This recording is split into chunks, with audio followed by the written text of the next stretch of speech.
നമസ്കാരം. മലയാളി വാർത്ത ഇൻസൈഡിലേക്ക് സ്വാഗതം. അസർബൈജാന്റെ ചങ്കു തുറക്കാൻ അർമേനിയയ്ക്ക് ആയുധങ്ങൾ എത്തിച്ച ഇന്ത്യ.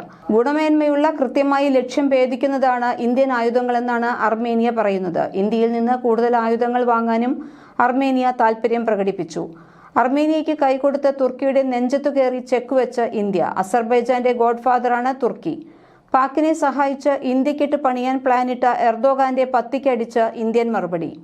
അസർബൈജാനുമായി തുടരുന്ന യുദ്ധത്തിൽ നിർണായക മേൽക്കൈ നേടാൻ ഇന്ത്യയിൽ നിന്ന് വാങ്ങിയ ആയുധങ്ങൾ സഹായിച്ചുവെന്നാണ് അർമേനിയയുടെ വിലയിരുത്തൽ. ഇതിനെ തുടർന്നാണ് കൂടുതൽ ആയുധങ്ങൾ വാങ്ങാനുള്ള താൽപര്യവുമായി അർമേനിയൻ പ്രതിനിധി സംഘം ഇന്ത്യയിലെത്തിയത്.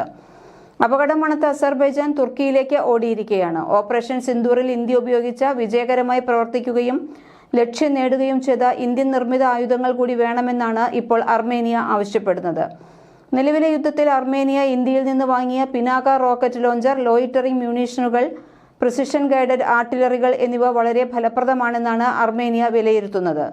ഇവയിൽ പലതും ആദ്യമായിട്ടാണ് ഒരു സൈനിക സംഘർഷത്തിൽ ഉപയോഗിക്കുന്നത് എന്നതാണ് ഇതിൽ ഏറ്റവും ശ്രദ്ധേയം. ഇന്ത്യയിൽ നിന്ന് വാങ്ങുന്ന ആയുധങ്ങളുടെ കാര്യക്ഷമതയിൽ മാത്രമല്ല അർമേനിയ തൃപ്തി പ്രകടിപ്പിച്ചത്. പകരം ആയുധങ്ങൾ ഉപയോഗിക്കാനുള്ള പരിശീലനത്തിലും കച്ചവടത്തിന് ശേഷമുള്ള ഇന്ത്യൻ പ്രതിരോധ കമ്പനികളുടെ പിന്തുണയിലും അർമേനിയ സംതൃപ്തരാണ്.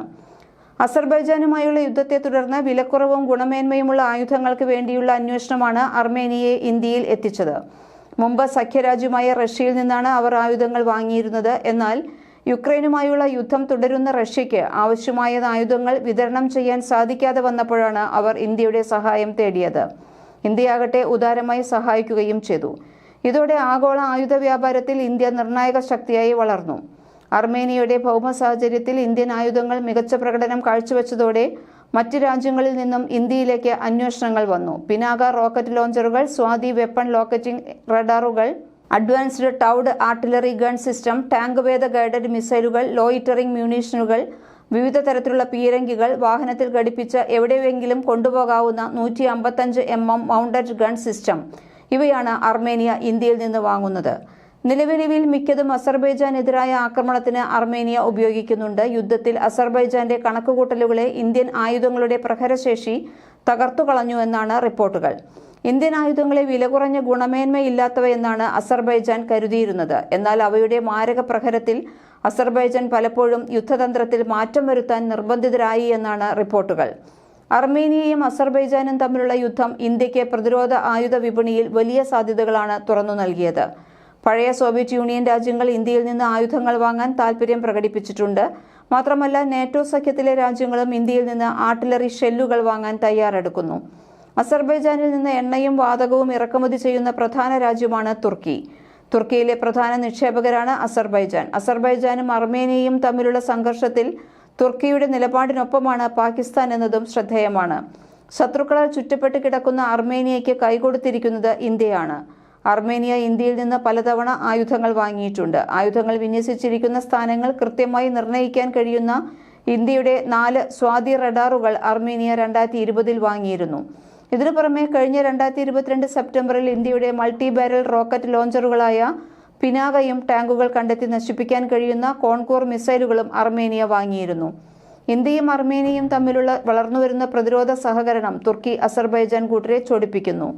മാറിക്കൊണ്ടിരിക്കുന്ന ഭൗമരാഷ്ട്രീയ ചലനാത്മകതയെ അടിവരയിടുന്നു. ഇരു രാജ്യങ്ങളുടെയും അവരുടെ തന്ത്രപരമായ സ്വാധീനം വികസിപ്പിക്കാൻ ശ്രമിക്കുന്നു. അർമേനിയയെ സംബന്ധിച്ചിടത്തോളം ഇന്ത്യയുമായുള്ള പങ്കാളിത്തം വിപുലമായ സൈനിക ശേഷികൾ മാത്രമല്ല, കൂടുതൽ സ്വാതന്ത്ര്യത്തിലേക്കും പ്രാദേശിക സുരക്ഷയിലേക്കും ഒരു പുതിയ നയതന്ത്ര സാമ്പത്തിക പാതയും വാഗ്ദാനം ചെയ്യുന്നുവെന്നാണ് വിലയിരുത്തൽ. അർമേനിയയെ സഹായിക്കുന്ന ഇന്ത്യൻ നിലപാടിനോട് ഇടഞ്ഞാണ് എർദോഗാൻ. ഇന്ത്യൻ നയതന്ത്ര ബന്ധങ്ങളിൽ പുറത്തുനിന്നുള്ളവർ തലയിടേണ്ട എന്ന മറുപടിയാണ് തുർക്കിക്ക് ഇന്ത്യ കൊടുത്തിരിക്കുന്നത്. അസർബൈജാനെ ചൂണ്ടുവിരലിൽ നിർത്താൻ ഇന്ത്യൻ ആയുധങ്ങൾ അർമേനിയയ്ക്ക് കരുത്താണ്. തുർക്കി ഇനി സ്വീകരിക്കുന്ന നിലപാട് നിർണായകമാണ്. പല കാര്യങ്ങളിൽ സമാനതകളുള്ള 2 അയൽ രാജ്യങ്ങളാണ് അസർബൈജാനും അർമേനിയയും. ഇരു രാജ്യങ്ങൾക്കും തൊട്ടടുത്തുള്ളത് ജോർജിയയും ഇറാനും തുർക്കിയും. ഇതിനു പുറമെ റഷ്യയുമായും അതിർത്തി പങ്കിടുന്നു. അസർബൈജാൻ പടിഞ്ഞാറൻ കാസ്പിയൻ കടൽ, 95% ക്രിസ്ത്യൻ മതത്തിൽ വിശ്വസിക്കുന്നവരുള്ള അർമേനിയയിൽ 30 ലക്ഷമാണ് ജനസംഖ്യ. അസർബൈജാനിൽ 1 കോടിയാണ് ജനസംഖ്യ. അതിൽ 99% മുസ്ലിങ്ങൾ. മുൻ സോവിയറ്റ് രാജ്യങ്ങൾ തമ്മിലുള്ള സംഘർഷത്തിൽ റഷ്യയ്ക്ക് റോളുണ്ട്, താൽപര്യവുമുണ്ട്. തുർക്കിക്കുമുണ്ട് രാഷ്ട്രീയവും സാമ്പത്തികവുമായ താൽപര്യം. കയ്യേറ്റം ചെയ്യപ്പെട്ട പ്രദേശങ്ങളെ സ്വതന്ത്രമാക്കാനും സ്വന്തം മണ്ണ് സംരക്ഷിക്കാനുമുള്ള അസീറി സഹോദരങ്ങളുടെ പോരാട്ടത്തിനൊപ്പമാണ് ഞങ്ങൾ എന്ന തുർക്കി പ്രസിഡന്റ് രജബ് തൊയ്ബ് എർദോഗാന്റെ പഴയ വാക്കുകൾ സൂചിപ്പിക്കുന്നത് അതുതന്നെയാണ്. സംഘർഷത്തിൽ അസർബൈജാനൊപ്പമാണ് തങ്ങളെന്ന് സംശയമേതുമില്ലാതെ തുർക്കി പറഞ്ഞുവെക്കുന്നു. ഒരു ദേശീയതയും രണ്ട് രാജ്യങ്ങളുമെന്നാണ് ഇരു രാജ്യങ്ങളെയും ഞങ്ങൾ വിശേഷിപ്പിക്കാറുള്ളത്. അവിടെ നടക്കുന്നതെന്തും ഞങ്ങളെയും ആശങ്കപ്പെടുത്തുന്ന കാര്യമാണ്. അത് ഞങ്ങളുടെ അതിർത്തികളെയും പ്രദേശത്തെയും ബാധിക്കും. തുർക്കി പലതവണയായി വ്യക്തമാക്കിയതാണ് ഇത്. തുർക്കിയുടെ പിന്തുണ അസർബൈജാന് കരുത്താണ്. അർമേനിയയ്ക്ക് പരോക്ഷമായി റഷ്യയുടെ പിന്തുണയുണ്ട്. എന്നാൽ അവർ ഒരിക്കലും അവരെ സൈനികമായി സഹായിക്കുന്നില്ല. എന്നാൽ അസർബൈജാനെ തുർക്കി എല്ലാ അർത്ഥത്തിലും സഹായിക്കുന്നുമുണ്ട്. ഇരു രാജ്യങ്ങളും തമ്മിലുള്ള സംഘർഷത്തിലേക്ക് തുർക്കി കടന്നുവന്നത് 2016 യുദ്ധത്തിന് ശേഷമാണ്.